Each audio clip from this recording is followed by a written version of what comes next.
नेहरू जी पर बहुत चर्चा होती है जब से इस संसद में आया हूं, और मैं इस नई सरकार के बाद ही सदन में आया हूं। बचपन में सोचा करता था पार्लियामेंट पहुंचूंगा, लेकिन आज एक कन्फेशन करता हूं, हमेशा अपने को विपक्ष में देखता था, तो विपक्ष में ही हूं। तो सर ऐसा है, मैंने कई दफा कहा है, 14 का चुनाव, 19 का चुनाव, 24 का चुनाव जवाहरलाल नेहरू नहीं हारे हैं, विपक्ष हारा है, कांग्रेस हारी है। 100 साल आप चुनाव जीतेंगे लेकिन नेहरू को फिर भी वहां खड़ा पाएंगे, क्योंकि अथॉरिटेरियनिज्म के खिलाफ, पार्लियामेंट्री डेमोक्रेसी के प्रतीक हैं नेहरू। वो ढाल हैं, वो रक्षा कवच हैं। और मैं आपको बताऊं, हमारे नड्डा साहब ने जेपी का उद्धृत किया और मुझे अच्छा लगा कि जयप्रकाश जी ने जब इंदिरा जी को, वो इंदू लिखा करते थे, जब चिट्ठियां लिखी ना इमरजेंसी के दौरान, तो नेहरू को इन्वोक किया, I am writing to you in the name of your father Jawaharlal Nehru. वो ऐसे व्यक्ति थे, जब उनकी आलोचना नहीं होती थी तो छद्म नाम से अपनी आलोचना स्वयं करते थे। तो मैं क्या कहूं, जयप्रकाश जी का कश्मीर पर जो नेहरू जी को चिट्ठी थी या इंदिरा जी को चिट्ठी थी, अगर वो चिट्ठी आज मनोज कुमार झा अपने नाम से कॉपी पेस्ट करके लिख दे, तो सर शाम तक मैं टेलीविजन डिबेट में विलेन बन जाऊंगा। मेरे पर यूएपीए लगे ना लगे, सांसद हूं शायद ना लगे, लेकिन बहुत तरह की तोहमत लगेगी। सर एक आवश्यक बात, हम महापुरुषों की जन्मतिथि पुण्यतिथि पर माल्यार्पण वाले दुनिया के नंबर 1 देश हैं। इतनी पुष्प वर्षा करते हैं जन्मतिथि और पुण्यतिथि पे, लेकिन सर वो तिथियां इस बात की भी होती है हम अपनी चुनौतियों को स्वीकार करें। अगर हम संविधान दिवस मना रहे हैं, क्या फ्रीडम के बारे में नई बात होनी चाहिए? दोनों तरफ ऐसी बातें हो रही हैं, मेरी कमीज सफेद, तुम्हारी कमीज गदली। अरे साहब, संविधान की कमीज देख लो, वो गदला ना हो, उस पे दाग ना पड़े, ये हमारा दायित्व होना चाहिए। आज से 25 वर्ष बाद मैं इस सदन में नहीं होऊंगा, हम में से बहुत लोग नहीं होंगे। जब 100 साल पे चर्चा हो रही होगी, बहुत चर्चा होगी, लोग विश्लेषण करेंगे, जैसे आज हम करते हैं कि नेहरू को यह करना चाहिए था, नेहरू ने वो नहीं किया। 100 साल बाद कोई आपके बारे में टिप्पणी करे, मैं जीवित नहीं रहूं, संभवतः मैं सदन में नहीं रहूंगा, लेकिन वो भी अच्छा नहीं लगेगा सर, अशोभनीय लगेगा। टाइम मशीन नहीं है सर, नहीं तो मैं अपने सारे साथियों को 47-46 ले जाता। खून की नदियां बह रही थी दोनों तरफ, खून की नदियां, मंदिर में गाय काट के फेंकी जा रही थी, मस्जिद में सुअर फेंके जा रहे थे। उस दौर में एक ऐसे देश के निर्माण का संकल्प, गलतियां हुई होंगी, आप विलेन क्यों बनाते हो भाई?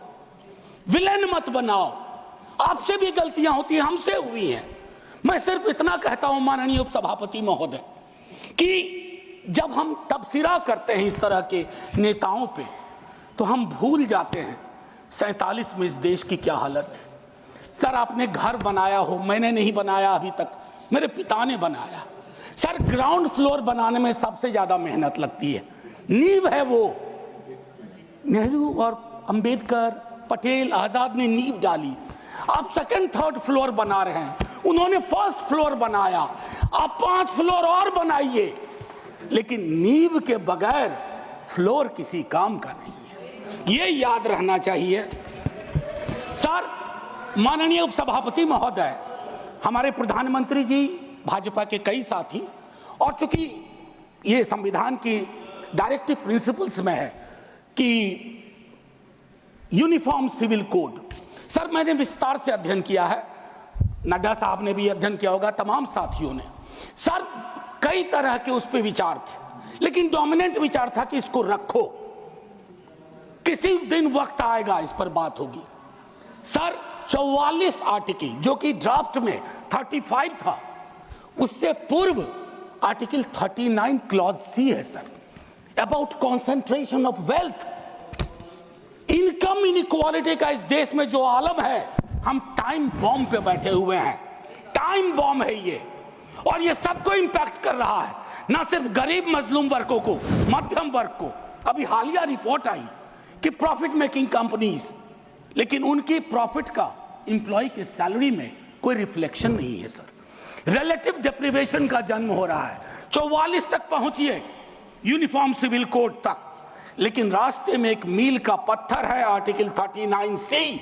वहां रुकिए, ठहरिए, सोचिए कि इसको, क्योंकि अंबेडकर साहब को आप कोट कर रहे थे सोशलिज्म के बारे में कि वो कहते थे कि वो तो रचा बसा है, सेक्युलरिज्म रचा बसा, मानता हूं, लेकिन उन्होंने नेशनलाइजेशन ऑफ लैंड और इंडस्ट्री की भी बात की थी। मैं उसकी पैरोकारी आज के दौर में नहीं कर रहा हूं, लेकिन ये जरूर कहूंगा कि प्राइवेट प्लेयर्स ऐसे ना हो जाएं कि एक को चादर से ढकने के चक्कर में पूरा देश नग्न सच्चाई से रूबरू होता रहे। ये नहीं होना चाहिए। अब सर, मैं एक बात कहता हूं, आज जब मैं यहां बोल रहा हूं, इस देश के किसी न किसी कोने में सीवर से एक आध डेथ हो चुकी होगी। सीवर में उतर करके खुदाई चल रही है इस देश में, कई जगह खोदे जा रहे हैं। एक खुदाई हम सब सांसद मिलके करें।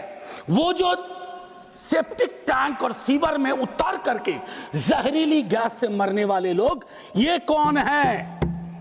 ये हम एक हैं तो सेफ है में नहीं आते, ये हमारे हिस्सा नहीं है, इसी समाज का हिस्सा है। हां, ये अव्वल बात है कि हमारी जातिगत सीढ़ी नुमा पदानुक्रम में वो नीचे आते हैं, उनके उन पर गौर थोड़ा हम कम करते हैं।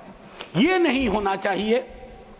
और मैं समझता हूं कि फ्रीडम की जब बात हो तो हम मूल्यांकन करें।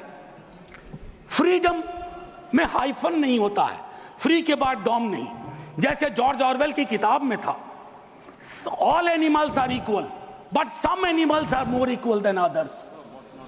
इस देश में नाम और सरनेम से भी चीजें तय होती हैं। खालिद नाम है, जेल में रहोगे, सुनवाई नहीं होगी। हैदर नाम है, मीरान हैदर, नहीं सुनवाई होगी। इमाम नाम है, सरजिल इमाम, नहीं होगा। गुलफिशा होगी, नहीं होगा। तो ये सारी चीज, एक मिनट आप, मैं मेरा टाइम पॉज कर दीजिए, मेरा टाइम पॉज कर दीजिए, मेरा टाइम पॉज कर दीजिए। मैम चेयरपर्सन, मेरा टाइम पॉज कर दीजिए। मैम मैं सिर्फ इतना कहना चाहता हूं, अभी यहां बोल रहा हूं, मूलवासी बचाओ संघ मंच है छत्तीसगढ़ में, अनलॉफुल बना देते हैं आप। अरे कोई तो तौर तरीका हो। किसान विरोध करे, देशद्रोही है। विद्यार्थी विरोध करें नौकरी के लिए, नौकरी मांग रहे हैं आपसे, और कुछ तो नौकरी भी नहीं मांग रहे हैं, परीक्षा समय पर कराने की मांग कर रहे हैं। आप कह रहे हो अराजक हैं, नक्सल हैं। ये जो शब्दावली लेकर के, विशेषण लेकर के आप घूमते हैं, इससे थोड़ा बाज आइए। मैं कह रहा हूं ये टेम्पटेशन होता है जब बहुत बड़ी सत्ता होती है, 15वें वर्ष में, 11वें वर्ष में प्रवेश करते हैं, लेकिन उस टेम्पटेशन को रोकना मैच्योरिटी है, परिपक्वता, परिपक्व लीडरशिप की बात होती है। वैकल्पिक विकास की कोई मांग आपसे करेगा तो आप कहोगे नक्सली है,